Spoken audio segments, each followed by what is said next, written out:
Learn your place, you poor woman. You just struck the only thing in this city I actually care about. Watch how quickly I make you disappear.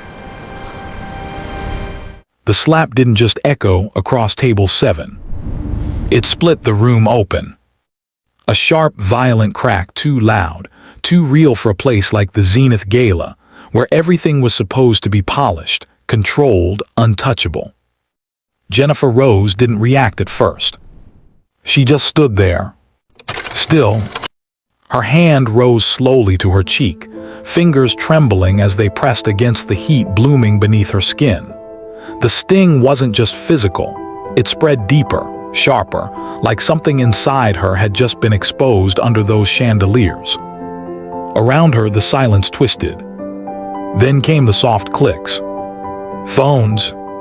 Dozens of them. Not one person stepped forward. Not one voice asked if she was okay.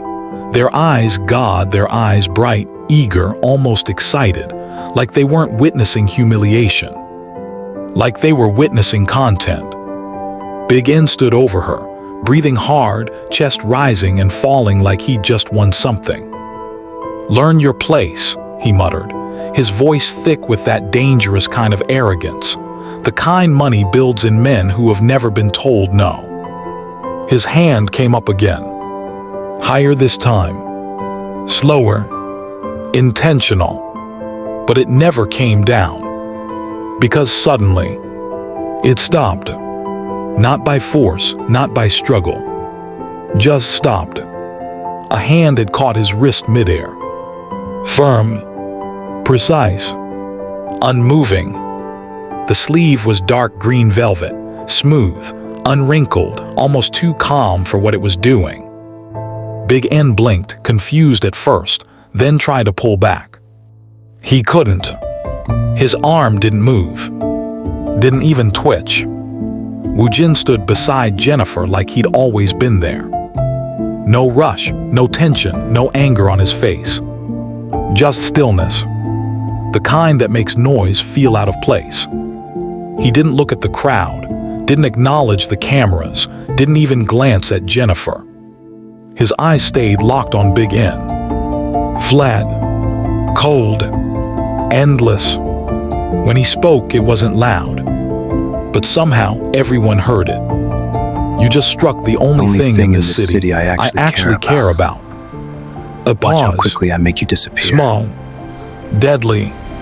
Then, "Now watch how quickly I make you disappear." No one laughed this time. Not really. But the disbelief lingered in the air like perfume. The poor husband. The quiet one. The man who wore the same green blazer to every event like it was his only good suit. Woo-jin let go of Big N's wrist. No shove, no dramatic release. Just let go. Then he turned gently, so gently, and reached for Jennifer. You can't "Let's just walk go," away from he said this. softly. Just keep walking. His voice changed when he spoke to See her. that? Warmer. Real. Jennifer didn't trust her legs, but she let him guide her anyway. Her arm slipped into his, her fingers curling slightly into the fabric of his sleeve, as if it were the only solid thing left in the room. Behind them, a few scattered laughs returned. Nervous. Mocking. Taking out the trash. Big N called after them, shaking out his wrist, forcing confidence back into his voice. Woo-jin didn't even slow down. The doors closed behind them with a heavy, final sound. Outside, the night air hit her face. Cool. Clean. Jennifer inhaled sharply, like she'd been underwater too long. Her cheeks still burned. Her chest felt tight. "I'm sorry," she whispered, her voice cracking under the weight of it. Everyone saw. Woo-jin opened the passenger door of a modest black sedan. Not flashy, not impressive, just there. Reliable. He waited until she sat before closing it gently. Then he walked around, slid into the driver's seat, and rested his hands lightly on the wheel. He didn't start the engine. Instead, he reached into his pocket and pulled out a phone. Thin, Matt. Unfamiliar. The screen lit up, green light reflecting across his face, sharpening his features into something colder, more defined. They didn't see humiliation, he said calmly. His thumb hovered over a single command. They saw a premiere. A beat. Then, and tomorrow, none of them will be laughing. Tap. That was it. No dramatic gesture, no speech. Just a tap. But somewhere, systems shifted. Quietly, precisely. By the time their car rolled past the gates, Big N's primary credit line had already been flagged. His largest contract reassigned. His accounts under review. No alarms. No warnings. Just removal. An hour later at Club Obsidian, Big N was laughing again. Louder this time. Too loud. The bass pounded through the floor, drinks flowed like water, and he stood in the center of it all like nothing had happened. And then the guy just walks off, he barked, shaking his head, like he mattered. Laughter erupted around him. He raised a bottle, expensive, pointless, to knowing when to take out the trash. Cheers. Applause. Validation. The server approached with the bill. Big N didn't even glance at it, just flicked his black card forward like it was beneath him to care.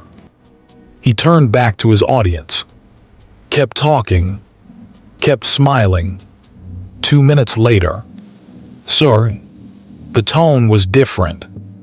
Big N frowned, turning slowly. "Yes. I'm sorry, the transaction was declined." Silence. Then a laugh. Sharp. Dismissive. "Run it again." "We did 3 times." Another pause. Longer now. "The account is frozen." Something shifted. Not loudly, but enough. Big N reached for another card. Then another. Each one. Declined. Restricted. Locked. The laughter around him faded. Eyes changed. People stepped back, not obviously, just slightly, enough to create space. Distance. Big N's smile cracked. Then vanished. He stormed outside, dialing numbers, barking into his phone. Nothing. No answers. No connections. Just dead lines. Then, Mr. Ballaghan. He turned. A man in a charcoal suit stood near the curb. Forgettable. Perfectly forgettable. "I represent your holding company," the man said calmly. "Your lease has been terminated, effective immediately." A key was placed in Big N's hand. "Cold. Cheap. Your belongings are in storage." A pause. "Oh, in your car. It's already been repossessed." The man walked away. No hesitation.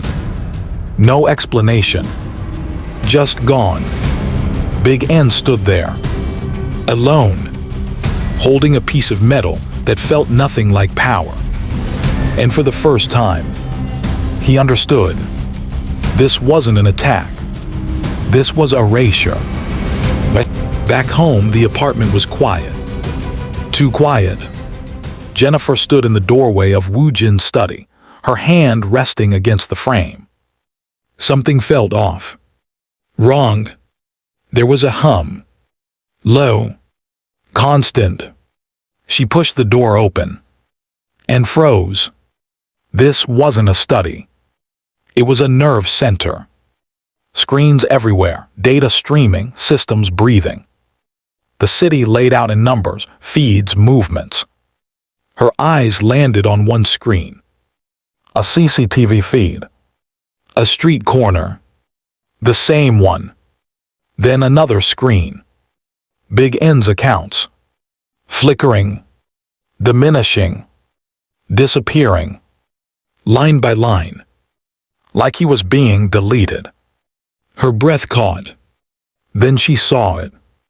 On the desk, her sketchbook. Open. A drawing of Woojin. Simple. Gentle. Wrong. Beside it, a ring. Black. Heavy. Marked. And a gun. The front door clicked. Footsteps approached. Steady. Measured. The rain's getting worse, Woojin said from behind her. Calm, casual. You shouldn't stand so close to the screens. Jennifer turned slowly. Her voice barely came out. Who are you? Woojin met her gaze. And this time, he didn't soften. Didn't deflect. Didn't pretend. I'm the man who stayed quiet, he said, until someone gave me a reason not to. A pause. Then softer. I was waiting for you to see. By morning, Big N didn't exist. Not legally. Not financially. Not socially. Every door he knocked on. Closed. Every name he called. Gone. Even his reflection felt unfamiliar. Like the city had rejected him. Like it had decided. He didn't belong in it anymore. Days later on the rooftop, the wind screamed. Big N stumbled forward, shaking broken, eyes wild. I want my life back, he yelled. Woojin didn't move. You didn't have one, he replied quietly. You had borrowed time. Big N pulled a gun. Desperate. Ugly. He didn't even get the chance to aim. One movement. Clean. Efficient. The weapon hit the ground. Big N followed. Pinned. Powerless. Woojin leaned in. You used your hands to hurt her, he whispered. I use mine to hold a city. Then he let go. Just like that. Big N collapsed. Crying. Finished. Woojin turned back to Jennifer. Reached up. His fingers brushed her cheek, soft, careful, like he was undoing something that should have never happened. Let's go, he said gently. At the head of a long obsidian table under low candlelight, the city's elite sat in silence. No laughter now. No phones. Just fear. Woojin didn't stand. Didn't greet them. He simply spoke. Sid. They did. Jennifer sat beside him. Not behind. Not hidden. Beside. And when she looked at them, she didn't see power anymore. She saw leverage. Choice. Control. Her hand hovered over a file. Then, pressed. Execute. No hesitation. No doubt. The woman who had been slapped at table 7 was gone, and in her place sat something far more dangerous. Quiet, untouchable, watching. As the world finally understood, the most dangerous man in the room was the one who never needed to prove it.